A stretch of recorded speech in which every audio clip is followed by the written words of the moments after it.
When was the last time you heard from like anyone over there? It has been recent? No, it's been forever. I mean, to be honest, like my experience with Fernandes, like they were great, but then they kind of changed hands. Did Slash ever fiddle with your signature Fernandes when you were on the road?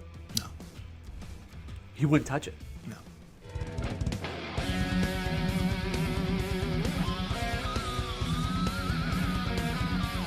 Wow. And you've been a Fernandes artist forever. So how do you feel about the unfortunate news recently that they're going to officially close their doors? Which, I mean, Fernandes is like an iconic Japanese guitar brand. I mean, have you heard? What was the last time you heard from like anyone over there? It has been recent, or No, it's been forever. I mean, to be honest, like, you know, my experience with Fernandes, like, they were great. It was always super good relationship, but then they kind of changed hands, and during the first Velvet Revolver cycle, like, I had all those guitars, and then eventually, you know, like, I had my model right there, and it was great. And then I wanted to do another model. Like when I did this one, I went to some hot rod shop and got like that paint, and I was like, this is the paint I want. You know, I want it to look like this, and I really was like, I want the binding to be this, and I want, you know, blah blah blah.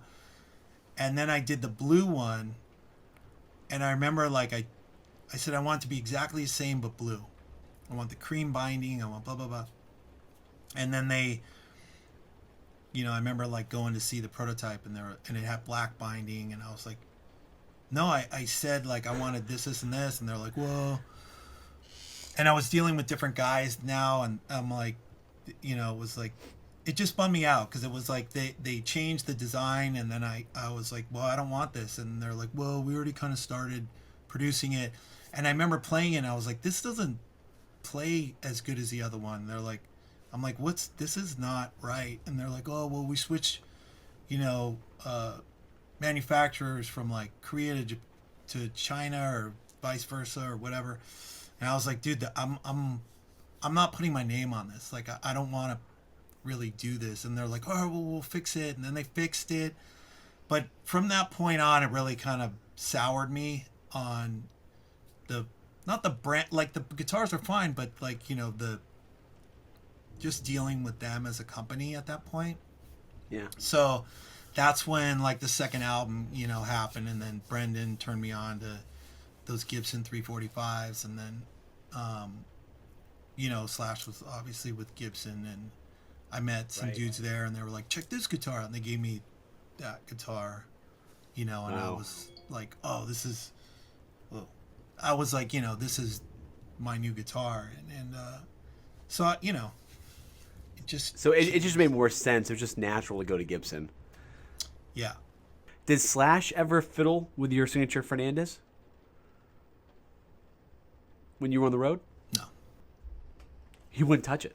No, Really? It's not. No, I'm just kidding. He would not. You know, he just was like, oh, that's cool. And you know, I think that you know, those guys were so, you know, they had such rich histories with Gibson and Fender, you know. And then when I'm like this new guy, and I come along with this like weird looking guitar by some, you know, brand that no one's ever heard of, and you know, I'm like, hey guys, check out my guitar, you know, and they're like, oh, that's nice, you know. All right, go play it over there. They weren't that dismissive, but you know what I mean? It was kind of like they had, and now, you know, I really see the difference. Like when I pick up my guitar, you know, my signature model versus, you know, this Les Paul that I have, that's like an Eric Clapton signature model. It's like, you know, I mean, you feel the difference, and you hear the difference. So, You know, it is true. I had a Fernandes that was one of their Strat copies that had the ball headstock like Brad Gillis's did back in the day, and it was a gorgeous guitar. I actually just sold it. Gorgeous, looked great, but you know, when you pull out your like Gibsons and stuff like that, you're right. It's just different quality. It's a different kind of feel. You know, great guitars though. I mean, the ones I had were all made in Japan, but like you're saying, they did do a shift. And I think it was to Korea. And that's when you started to see the craftsmanship kind of change a bit. Yeah. And I think that may would have been the case with what happened to yours. I'm not saying Korean-made guitars are bad, because now the standards are like crazy good. I mean, look at all the Paul Reed Smiths. They're nuts for being the SE models, right? I think those may be made in like Indonesia. I think, I'm not sure. I'm sure I'm going to get fact checked on that. But imports aren't all bad. No, I agree. You know, I mean, like, look, they're, you know, it's like, I don't know if you've ever been to Japan, but like their attention to detail is crazy. Like, you know, it's next level. You know, so, you know, to have something made from there, you know, it's not like but having been there many times, I never like dismiss the quality of something just because it's from, you know, here or there. Like, I remember when I had that problem with Fernandes, this one guitar, you see that, like, there's a little white sticker right here, and it's actually written in Japanese because I was like, you know what, I'm done, I'm leaving. And they were like, no, wait, we'll make you, what if we make your guitars in Japan? You know, and I was like, well, maybe, I don't know. And then they made this one in Japan, like a one-off. You know what's funny though? Your guitar still holds value really well. And yeah, it's my dad has a blue one. He has I think they called it Pelham Blue. Yeah, that's and it has the one.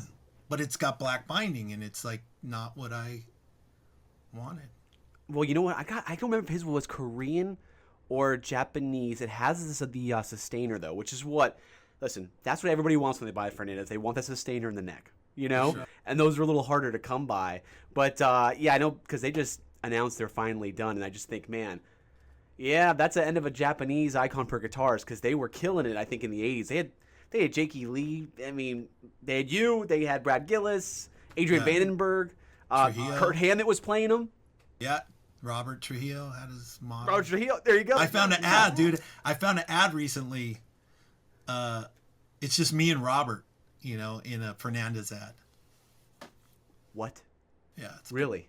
Yeah. Dude, you're going to have to send me that, because I love that stuff. If you look behind me right here, that's literally a magazine rack I bought with all old 80s guitar magazines on it. So I got Guitar School, Guitar for the Practicing Musician, Old Guitar Player. I got them all, dude, because I love the ads. They just it's such a different time. You can feel and sense the enthusiasm for guitar. Everyone was like exploring all these new dynamics and shit. Yeah. And yeah, we have great players today, but I just think the enthusiasm that you guys experienced back then for guitar playing isn't there today. Yeah. I don't see it to the degree. Yeah. You know what I mean? It's definitely different. Yeah, and especially that, like, if you were gonna be in I remember in, you know, like in Velvet Revolver when I started getting like ads and stuff, and it was like, oh, they're gonna, like, I did a Dunlop string ad, or I did a Roto Sound ad, and I was just like, whoa, you know, it's like you wait, you like look, you open the magazine, you're just like, oh, like I have all those magazines in my garage, like, you know, all the, like the guitar magazine that me and Slash are on the cover of. I forget if it was Guitar World or I don't know what it was. But maybe Guitar One. I remember Guitar One was doing a lot of love for Velvet Revolver back, which they're also gone now too. Yeah. No more Guitar One magazine. A lot of defunct ones, but definitely a good time to be alive. Now, before we get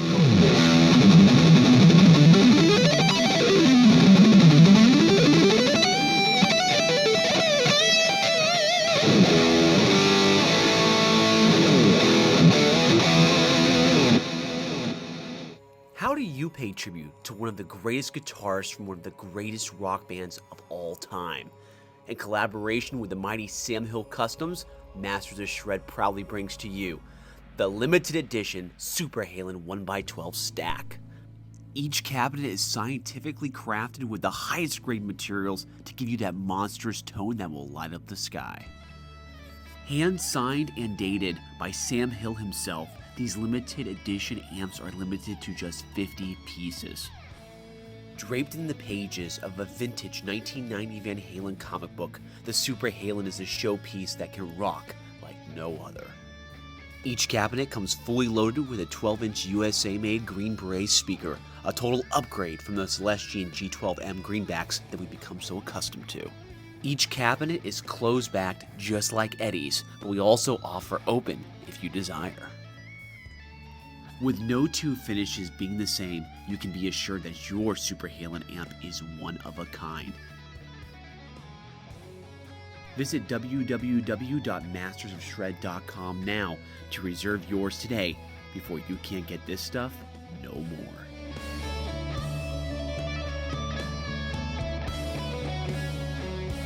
Now, right before you got in Velvet Revolver, you were in Japan with an up-and-coming band. Now, help me if I'm pronouncing this wrong. Was it called Zilch? Yes, it was. Okay. And were you living in Japan at that point? No, I was. It goes back to Joey Castillo. Like, we were in Wasted Youth together before the Love Hogs. We did the first iteration of Lit together. I ended up playing in Danzig because Joey was in Danzig, and he got me that audition.